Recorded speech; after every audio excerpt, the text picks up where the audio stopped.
സുഹൃത്തുക്കളെ, നമ്മൾ ഈ മെയ് മാസം പരീക്ഷാ ഫലങ്ങൾ വരുന്നൊരു സമയമാണ്, അതിൻ്റെ സീസണാണ്. 10ാം ക്ലാസ് വന്നു, +2 വന്നു, ഇനിയിപ്പോൾ ഡിഗ്രി പരീക്ഷയുടെ ഫലം വരാൻ പോകുന്നതാണ്. തുടർ പഠനത്തിനും ഒരു പ്ലേസ്മെൻറ്റൊക്കെ ആഗ്രഹിക്കുന്ന വിദ്യാർത്ഥികൾക്കും അതുപോലെ രക്ഷിതാക്കൾക്കൊക്കെ ഒരുപാട് സംശയങ്ങളും ആശങ്കകളൊക്കെ ഉണ്ടാകുന്നൊരു സമയം കൂടിയാണ്. ഈ സാഹചര്യത്തിലാണ് മട്ടന്നൂർ ഹയർ സെക്കൻഡറി സ്കൂളിൽ വലിയൊരു പ്രോഗ്രാം ഇവിടെ സംഘടിപ്പിച്ചിരിക്കുന്നത്. രക്ഷിതാക്കളോടും കുട്ടികളോടായിട്ട് പറയാനുള്ളത്, ഇപ്പം കഴിഞ്ഞ ദിവസം ഒരു ചെറിയൊരു ട്രോള് കണ്ടു. 99% കുട്ടികൾ വിജയിച്ചു, 1% കുട്ടികൾ തോറ്റു. ഈ 1% കുട്ടികൾ നിർമ്മിക്കുന്ന വ്യവസായങ്ങളും ബിസിനസ്സിലും ജോലി ഈ 99% കുട്ടികൾ നേടും എന്നുള്ളൊരു വളരെ ആക്ഷേപഹാസ്യപ്രധാനമായൊരു ട്രോള് കണ്ടു. പക്ഷേ അതിൽ ചില യാഥാർത്ഥ്യങ്ങളുണ്ട്.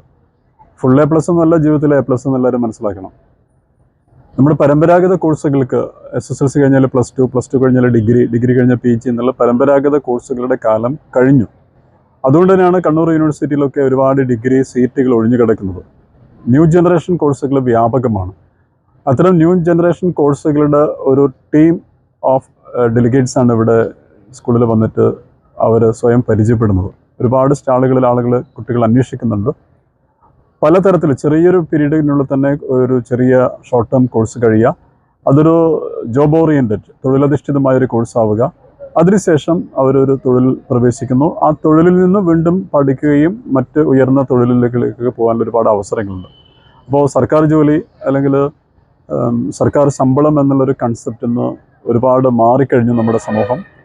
ചെറിയ കാലം കൊണ്ട് കൂടുതൽ വരുമാനം നേടാവുന്ന സ്വദേശത്തും വിദേശത്തുള്ള ഒരുപാട് സ്ഥാപനങ്ങളിൽ, പ്രത്യേകിച്ചും IT മേഖലയിലൊക്കെയുള്ള സ്ഥാപനങ്ങളുടെ സ്റ്റാളുകൾ ഇവിടെ വന്നിട്ടുണ്ട്. അപ്പോൾ പുതിയ തലമുറയും അതിൽ താല്പര്യപൂർവ്വം ശ്രദ്ധിക്കുന്നുണ്ടെന്നാണ് മനസ്സിലാക്കുന്നത്. അപ്പോൾ ഈ പൊതുവേ നമ്മളിപ്പോൾ പറയേണ്ട മാർക്ക് കുറഞ്ഞ കുട്ടികൾ, ഇപ്പം +2 കഴിഞ്ഞവരൊക്കെ കോഴ്സുകൾ തിരഞ്ഞെടുക്കുമ്പോൾ എനിക്ക് തോന്നുന്നത് ഈ ഡിഗ്രി എഴുതിയെടുക്കാൻ പറ്റുന്ന ഒരു സംഭവമാണ്. ഒപ്പം തന്നെ അഡീഷണൽ കോഴ്സുകൾ തിരഞ്ഞെടുക്കുമ്പോൾ ഏതൊക്കെ കോഴ്സുകൾ നമുക്ക് അവർക്ക് ശുപാർശ ചെയ്യാൻ പറ്റും? നമ്മളിപ്പോൾ ഈ പല കോഴ്സുകളുടെയും ഇപ്പോൾ എൻട്രൻസ് എക്സാം വന്നതോടുകൂടി തന്നെ അവരുടെ ഒരു ബേസിക് പരീക്ഷയിൽ കിട്ടിയ മാർക്കിൻ്റെ പെർസെൻറ്റേജിൻ്റെ പ്രാധാന്യം കുറേ കുറഞ്ഞു. മുമ്പൊക്കെ എങ്ങനെയാണെന്ന് വെച്ചാൽ ഇപ്പം SSLC പരീക്ഷയുടെ മാർക്കിൻ്റെ അടിസ്ഥാനത്തിൽ +1ഉം +2 പരീക്ഷയുടെ മാർക്കിൻ്റെ അടിസ്ഥാനത്തിൽ ഡിഗ്രി എന്ന് വരുമ്പോൾ ഇത്തരം നമ്മളിപ്പം പറഞ്ഞ പോലത്തുള്ള കോഴ്സുകൾക്കൊക്കെ അവരെ ഗ്രൂപ്പ് ഡിസ്കഷനും ഇൻ്റർവ്യൂവും അതുപോലെ എൻട്രൻസ് എക്സാമൊക്കെ നടത്തി കഴിഞ്ഞിട്ടാണ് അവർക്ക് പോവുക. അതിൽ ഈ SSLCയിലും +2ലും കൂടുതൽ മാർക്ക് സ്കോർ ചെയ്യാൻ പറ്റാത്ത കുട്ടികൾക്കും ഈ ഇത്തരം കോഴ്സുകളിലേക്കും പ്ലേസ്മെൻറ്റിലേക്കും അവസരം കിട്ടുന്നുണ്ട്. ഇവിടെ നമ്മൾ കാണുന്നത് ഒരുപാട് മേഖലകൾ, നമ്മൾ പരമ്പരാഗത കോഴ്സുകൾക്ക് പുറത്തുള്ള കുറേയധികം IT മേഖലയാണ് കാര്യമായുള്ളത്.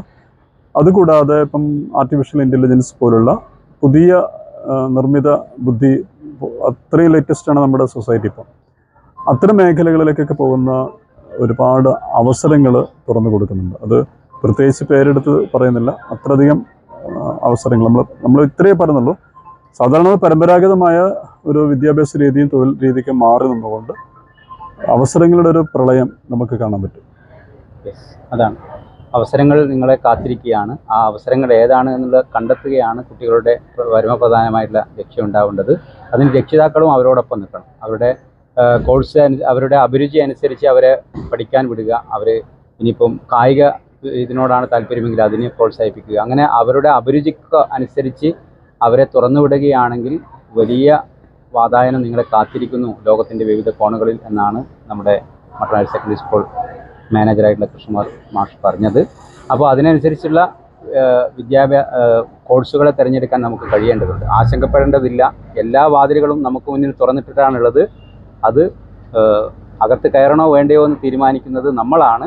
അതിനനുസൃതമായ രീതിയിലേക്ക് നമ്മൾ വളരുക എന്നാണ് ഇത്തരം വിദ്യാഭ്യാസ കാലത്തെ, ഈ പുതിയ കാലത്തെ പ്രത്യേകത എന്ന് പറയുന്നത്.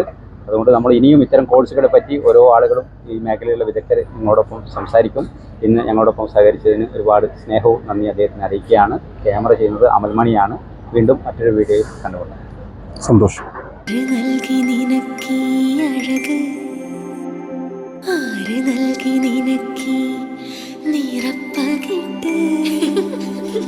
വിവാഹ വസ്ത്രങ്ങളിൽ എന്നും എപ്പോഴും പുതിയ ട്രെൻഡുകൾ അവതരിപ്പിച്ച ഹാപ്പി വെഡിങ്ങിൽ ഇപ്പോൾ വെഡിംഗ് സാരീസിന്റെ പുതിയ കളക്ഷൻസ്. കണ്ണൂരിലെ ഏറ്റവും വലിയ വെഡിംഗ് മോൾ ഇനി മട്ടന്നൂർ. Happy wedding Mattannur കലാജി.